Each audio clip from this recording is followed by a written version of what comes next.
नमस्कार, मैं हूं विद्यासागर। स्वागत है आप सभी का आज महाराष्ट्र में। बुलेटिन में सबसे पहले बात कोरोना की करते हैं। तो महाराष्ट्र में कोरोना संक्रमण के 9,974 नए मामले सामने आए हैं और 143 लोगों की संक्रमण के चलते मौत हो गई है, यानी 24 घंटे के भीतर के आंकड़े हैं। राज्य स्वास्थ्य विभाग के मुताबिक इतने ही वक्त में 8,562 लोग कोरोना से ठीक होकर अपने घर भी लौटे हैं। नए मामलों के साथ अब महाराष्ट्र में कोरोना संक्रमितों की कुल संख्या 60,36,821 तक पहुंच गई है, जबकि कोरोना के चलते मौतों का जो आंकड़ा है वो 1,21,286 हो गया है। वहीं राज्य में मृत्यु दर 2% है, जबकि ठीक होने की दर 95.91% है। कोरोना सैंपल्स की जांच की बात करें तो राज्य में अब तक 4,10,42,198 कोरोना सैंपल्स की जांच की गई है।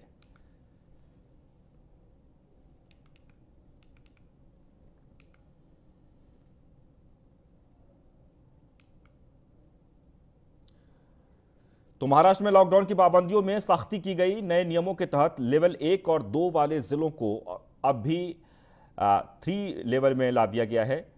पिछले आंकड़ों के आधार पर 25 जिले लेवल 3 में आ जाएंगे। कोरोना के नए वेरिएंट डेल्टा प्लस के केस आने के बाद राज्य सरकार ने यह फैसला लिया है। मुंबई समेत आसपास के जिले से पहले लेवल 3 में थे। केवल ठाणे और नवी मुंबई में लेवल 2 की छूट थी। अब वहां भी पाबंदियां बढ़ा दी गई हैं। लोकल ट्रेनों में सामान्य नागरिकों को प्रवेश नहीं मिलेगा। केवल लेवल 3 में जरूरी सामानों की दुकानें शाम 4 बजे तक ही खुली रह पाएंगी।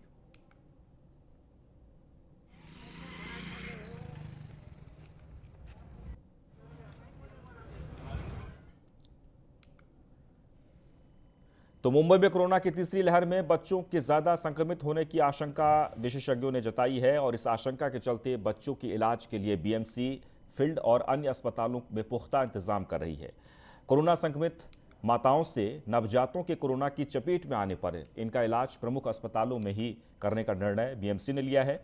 बीएमसी लगातार एनएसआईयू में बेड बढ़ाने की तैयारी भी कर रही है। बीएमसी के अतिरिक्त आयुक्त सुरेश काकानी ने बताया कि हर फील्ड अस्पताल में 250 बेड का पीडियाट्रिक वार्ड होगा, जहां बच्चों का इलाज किया जाएगा।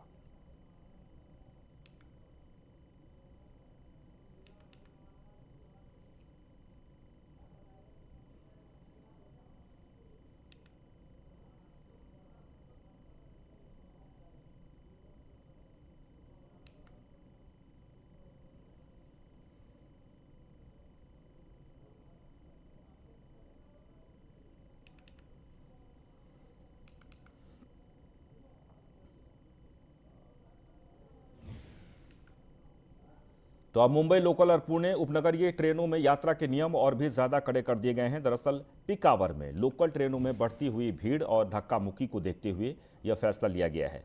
अब पास या टिकट लेने के लिए सरकार का परमिशन जरूरी होगा। दरअसल कोरोना संक्रमण को रोकने के लिए आम यात्रियों के लिए मुंबई लोकल बंद रखी गई है। सिर्फ आवश्यक सेवाओं से जुड़े कर्मचारियों को ही इसमें चढ़ने की अनुमति दी गई है। फिर भी बहुत भीड़ हो रही है। आम यात्री फर्जी आई कार्ड से टिकट और पास दे रहे हैं। इस समस्या से निपटने के लिए सरकार ने अत्यावश्यक सेवाओं से जुड़े कर्मचारियों की एक लिस्ट तैयार की है।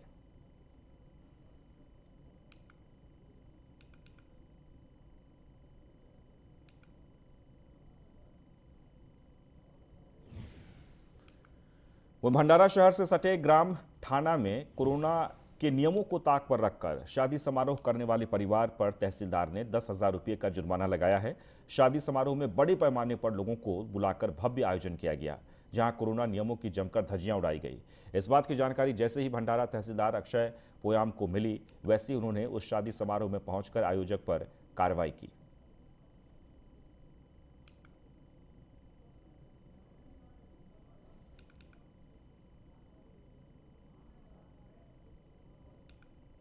तो आपको बता दें कि महाराष्ट्र में कोरोना को लेकर अभी भी केसेस 10,000 के लगभग में आ रहे हैं और ऐसे में जो नियम बनाए गए हैं कोरोना के जो गाइडलाइंस है, उस गाइडलाइंस का उल्लंघन करने पर कार्रवाई की गई है। दरअसल भंडारा में एक शादी समारोह में तय संख्या से ज़्यादा लोगों को बुलाया गया था और एक भव्य समारोह का आयोजन किया गया था, जिस पर तहसीलदार ने मौके पर पहुंचकर आयोजक पर कार्रवाई की है।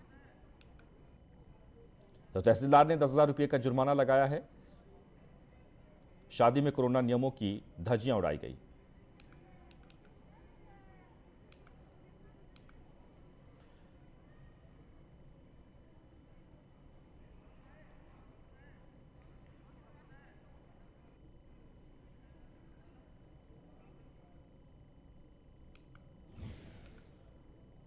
आगे बढ़ते हैं। पुणे के महालुंगे बालेवाड़ी स्थित शिव छत्रपति खेल परिसर में एथलीट्स के लिए बने सिंथेटिक ट्रैक पर राज्य के खेल मंत्री सुनील केदार, राज्य मंत्री अदिति तटकरे और एनसीपी प्रमुख शरद पवार के काफिले की गाड़ियों को पार्क करने का आरोप लगा है, जिस पर महाराष्ट्र के खेल आयुक्त ने माफी मांगते हुए कहा कि दुर्भाग्यवश कुछ वाहन ट्रैक पर आ गए, ऐसी घटना दोबारा नहीं होगी।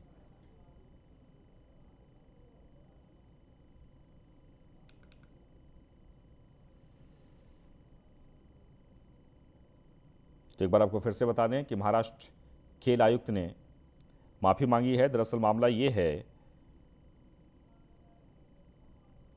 कार पार्किंग को लेकर ट्रैक पर पुणे के महालुंगे बालेवाड़ी स्थित शिव छत्रपति खेल परिसर में एथलीट्स के लिए बने सिंथेटिक ट्रैक पर राज्य के खेल मंत्री सुनील केदार, राज्य मंत्री अदिति तटकरे और एनसीपी प्रमुख शरद पवार के काफिले की गाड़ियों को पार्क करने का आरोप लगा है।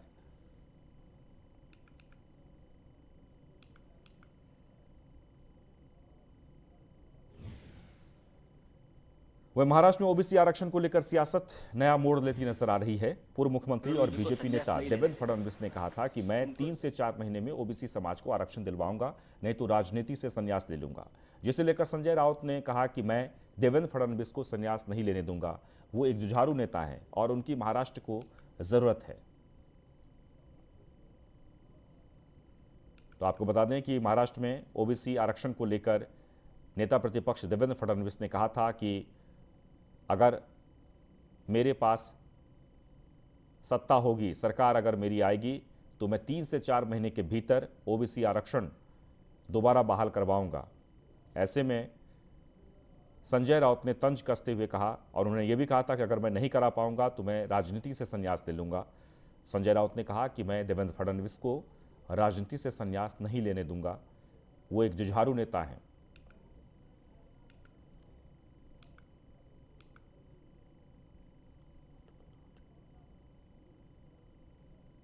फडणवीस जी को संन्यास नहीं लेने देंगे। उनको जरूरत है, उनकी जरूरत है महाराष्ट्र को, देश को।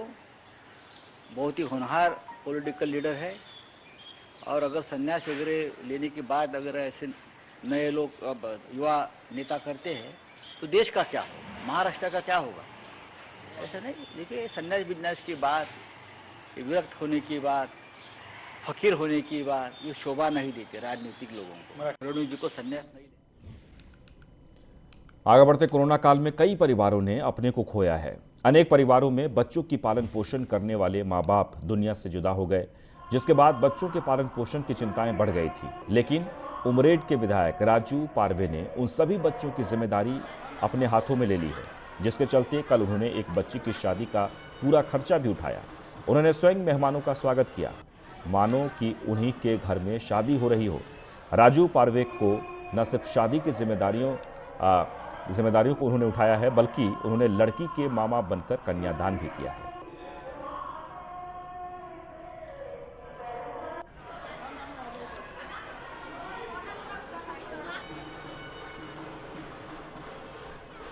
तो विधायक राजू पारवे ने एक बहुत ही बेहतरीन प्रयास किए हैं, एक बेहतर पहल की गई है।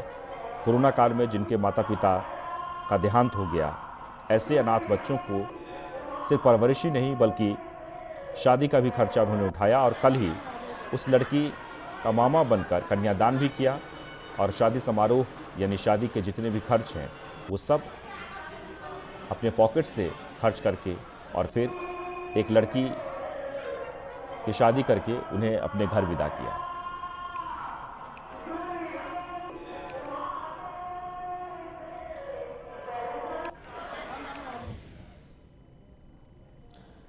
चंदपुर जिले के मुक्ताए फॉल्स इलाके का एक वीडियो प्रशासन की ओर से लगाए हुए नियमों पर सवाल उठा रहा है। वीडियो में साफ दिख रहा है कि पर्यटकों की भारी भीड़ कोरोना नियमों की धज्जियां उड़ा रहे हैं। यहां का मुक्ताए जलप्रपात अपने प्राकृतिक परिवेश के लिए जाना जाता है। संडे वीकेंड के मौके पर झरने को देखने के लिए उमड़े युवाओं का एक वीडियो वायरल हो गया है। इस वीडियो में बड़ी संख्या में सैलानी झरने के नीचे झूमते नजर आ रहे हैं।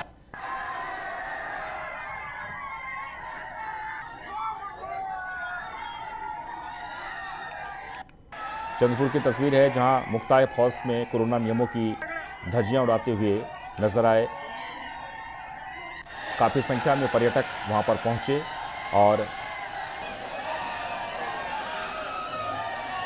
झरने के नीचे नजर आए। तस्वीरों में आप देख सकते हैं मुक्ताए फॉल्स के नीचे सैकड़ों के तादाद में युवा वहां पर इकट्ठा हुए।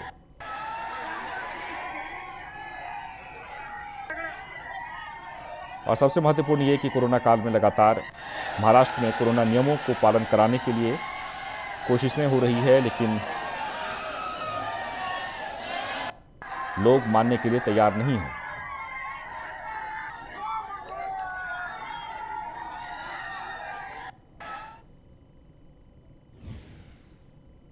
आगे बढ़ते हैं। लातूर जिला अस्पताल के निर्माण के लिए राज्य सरकार ने 120 करोड़ रुपए मंजूर किए हैं और जिला अस्पताल का निर्माण जल्द शुरू होगा।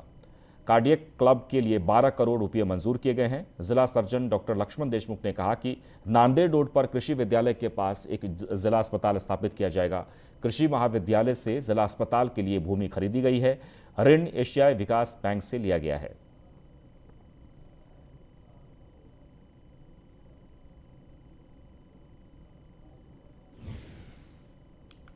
डिपार्टमेंट को ट्रांसफ़र हुआ।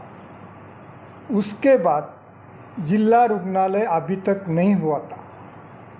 अब प्रस्तावित जिला रुग्णालय को महाराष्ट्र शासन ने 10 एकड़ ज़मीन आवंटित की है।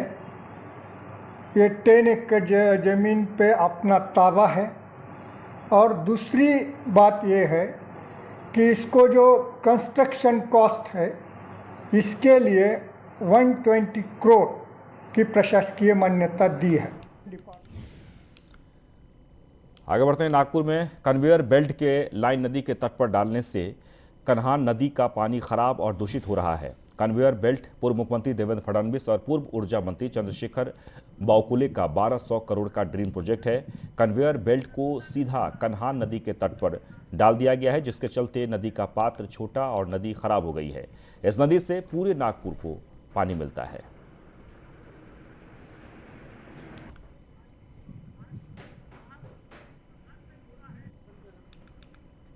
तो नागपुर के कन्वेयर बेल्ट के लाइन नदी के तट पर डालने से कन्हान नदी का पानी खराब हो रहा है, दूषित हो रहा है। कन्वेयर बेल्ट पूर्व मुख्यमंत्री देवेंद्र फडणवीस और पूर्व ऊर्जा मंत्री चंद्रशेखर बावकुले का 1200 एकड़ का ड्रीम प्रोजेक्ट है और इस वक्त कन्वेयर बेल्ट को सीधा कन्हान नदी के तट पर डाल दिया गया है, जिसके चलते नदी का पात्र छोटा और नदी खराब हो गई है। फिलहाल इस नदी से पूरे नागपुर को पानी मिलता है और वहाँ के लोग काफ़ी परेशान हैं।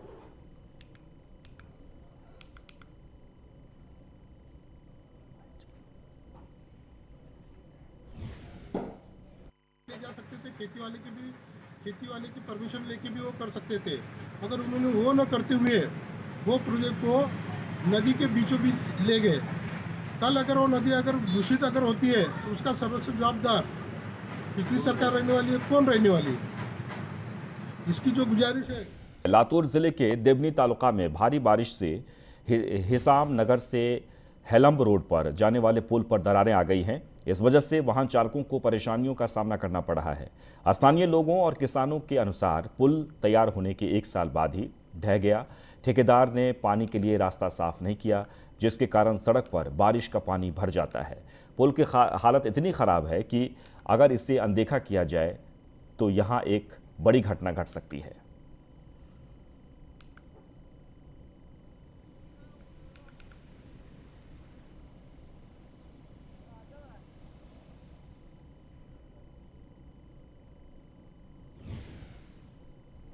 वहीं रायगढ़ और रत्नागिरी के 2 जिलों को जोड़ने वाले सावित्री नदी पर एक महत्वपूर्ण आम्बेत पुल आखिरकार यातायात के लिए खोल दिया गया।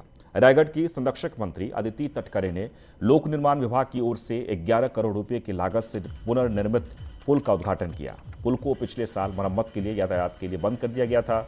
इससे रत्नागिरी जिले के मंडनगढ़, दापोली और खेड़ तालुका के यात्रियों, पर्यटकों और नागरिकों को बहुत ही असुविधा हो रही थी।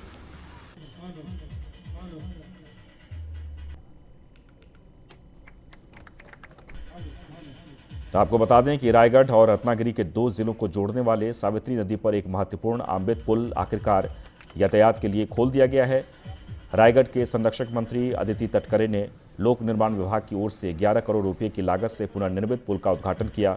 पुल को पिछले साल मरम्मत के लिए यातायात के बंद कर दिया गया था और इससे रत्नागिरी जिले के मंडनगढ़, दापोली और खेड़ तालुका के यात्रियों को, पर्यटकों को, नागरिकों को काफ़ी दिक्कतें आ रही थी, लेकिन फिलहाल ये पुल बनकर तैयार हो गया है और फिर से जनता के लिए समर्पित है।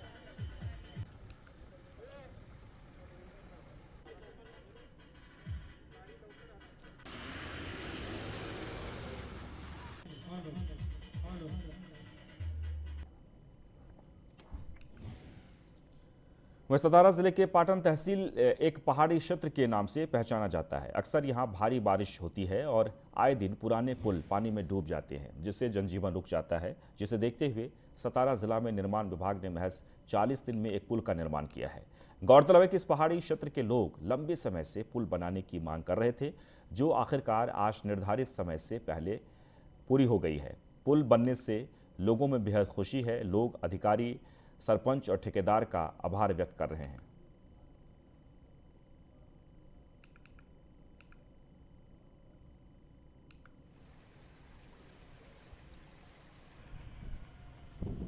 तो मामला सतारा का एक बार आपको फिर से बता दें कि सतारा में पुल बनने से ग्रामीणों में काफ़ी खुशी है। दरअसल सतारा जिले का पाटन तहसील एक पहाड़ी क्षेत्र के नाम से जाना जाता है। अक्सर यहाँ भारी बारिश होती रहती है। आए दिन पुराने पुल पानी में डूब जाते हैं, जिससे जनजीवन रुक जाता है। जिसे देखते हुए सतारा जिला में निर्माण विभाग ने महज 40 दिन में एक पुल का निर्माण किया है। गौरतलब है कि इस पहाड़ी क्षेत्र के लोग लंबे समय से पुल बनाने की मांग कर रहे थे, जो आखिरकार आज निर्धारित समय से पहले पूरी हो गई है। पुल बनने से लोगों में बेहद खुशी है, काफ़ी उत्साहित हैं लोग।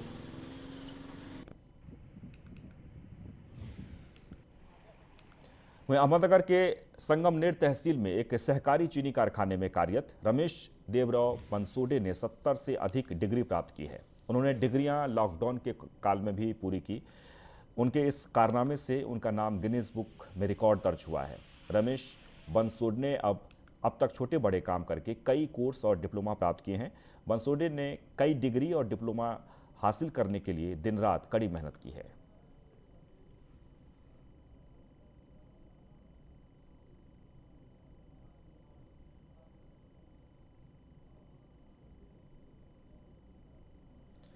तो एक बार आपको फिर से बता दें कि ऐसा पहला मामला है जब एक व्यक्ति के पास 70 डिग्रियां हो। रमेश देवराव के पास 70 डिग्रियां हैं और इन्होंने इस डिग्रियों के लिए दिन रात मेहनत की है। चीनी कारखाने में काम करते हैं रमेश, लेकिन इसके बावजूद इन्होंने हर क्षेत्र में मेहनत करके ये डिग्रियां हासिल की।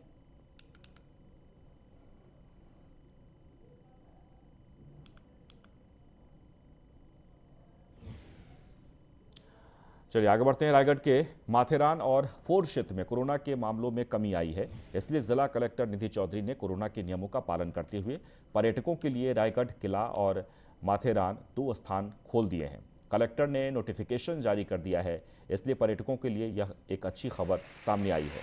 किला रायगढ़ और माथेरान 3 महीने के बाद सभी पर्यटकों के लिए खुला है।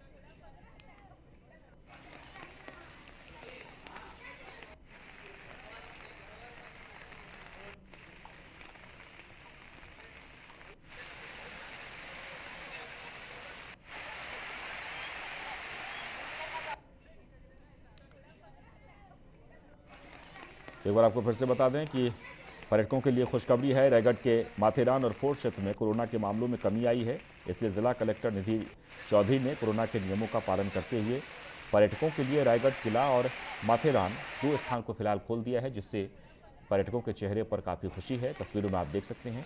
हालांकि लगातार बारिश हो रही है, लेकिन फिर भी पर्यटक धीरे धीरे पहुँच रहे हैं।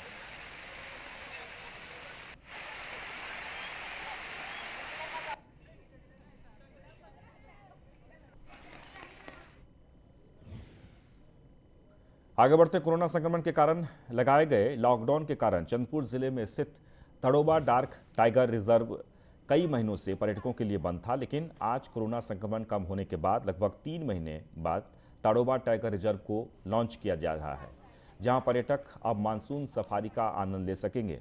तड़ोबा के बफर जोन के 14 में से 13 गेट पर्यटकों के लिए खुले रहेंगे और अगले 3 महीने तक पर्यटकों के लिए सफारी जारी रहेगा। सफारी बुकिंग प्रक्रिया ऑफलाइन की जाएगी, जहां पर्यटकों को सोशल डिस्टेंसिंग, सैनिटाइजर और मास्क का इस्तेमाल करना अनिवार्य है। कार्यालय उपनिदेशक बफर ताडोबा क्षेत्र की ओर से जानकारी दी गई है। तो कोरोना का असर धीरे धीरे कम हो रहा है और ऐसे में सभी पर्यटक जो स्थल है उसे धीरे धीरे खोला जा रहा है और ऐसे में चंद्रपुर के सफारी को जो बंद कर दिया गया था फिलहाल खोला गया है। आगे बढ़ते हैं, चंद्रपुर के बिजली उत्पादन केंद्र के बस्ती में 3 बाघ दिखे हैं। एक बाघिन अपने बच्चे लेकर घूमती नजर आई, जिसके चलते बस्ती के लोग काफी डरे हुए हैं। जानकारी मिलने पर वन विभाग के कर्मचारियों ने बस्ती का दौरा किया। तस्वीरों में आप देख सकते हैं, चंद्रपुर की यह तस्वीर है जहां पर बस्ती में 3 बाघ दिखे।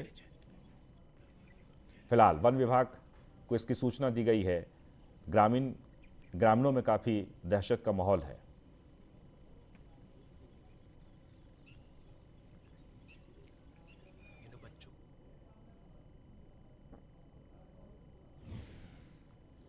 और इसके साथ ही आज महाराष्ट्र में बस इतना ही, लेकिन आप बने रहें न्यूज़ 1 इंडिया के साथ।